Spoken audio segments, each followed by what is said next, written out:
Hello friends, welcome to my kitchen Runita's kitchen. तो आमे ओडियांकर प्रिय क्षीर पोड़ पिठा। तो सेटा जदि क्षीर पोड़ पिठा हुए तो केमती लागिवो कहतु।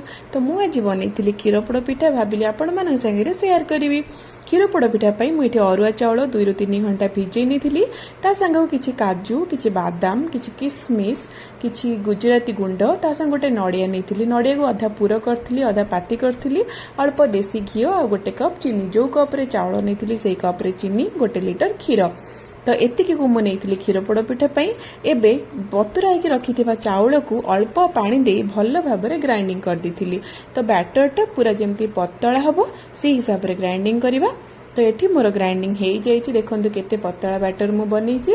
बैटर को बाउल को ट्रांसफर कला परे कड़ाई रे घी गरम करी सेथिरे नड़िया पाती को प्रथमे भाजी नबा। नड़िया पातीटा भाजी गला परे सेथिरे काजू, बादाम आ किशमिश को पकई ताको भल भाबरे भाजी नबा। भाजी हे गला परे ऐड कर देबा हमर क्षीर। 1 लीटर पूरा क्षीर ऐड कर देला परे क्षीर अल्प फुटी आसला परे एठी हमें ऐड करिबा स्वाद अनुसार लूण। बाकी आमर चीनी, जोड़ा आम चीनी नहीं 1 कप चीनी ऐड करदेले। चीनी ऐड कला परे एठी हमें ऐड करि परिबा हमर पूरा रखिथिबा नड़िया पूरा और गुजराती गुंड। आकु ऐड करके भल भाबरे फुटिया पे छाड़देबा। क्षीरटा जिते फुटी आसुथबो आम ग्राइंडिंग करी रखिथिबा बैटर को ऐड करिबा। बैटर को ऐड कला परे गैस रो फ्लेम को टिके लो करी आमे ताको कंटिन्यूअसली घांटी चलिबा, जेमति कि एथिरे गोटा न रुहे। तो पाखापाखि 10 मिनिट आमे आको कंटिन्यूअसली घांटिला परे हमर एठी पोड़ पिठार जंतुणीटा रेडी हे जिवो। जेमति कि गोटा रहिबनी, कड़ाई रु छाड़ी जीवो, कंसिस्टेंसी टिके गाढ़ा हे जीवो, पतला हबनी। तो हमर सेते बेले जानिबा आमे हमर जंतुणी रेडी हे जाइछि। तो एठी देखंतु पाखापाखि मोर जंतुणी रेडी हे गलानी। कड़ाई रु छाड़ी भी जाउछि आ जंतुणी रो कंसिस्टेंसी गाढ़ा भी हे गलानी। तो जंतुणी रेडी हे गला परे कदली पत्र आनी ताकू टिके गैस रे नरम करी अल्प घी ग्रीस करी पैन रे दे देथिली। तारी ऊपर जंतुणी को ट्रांसफर करनेली।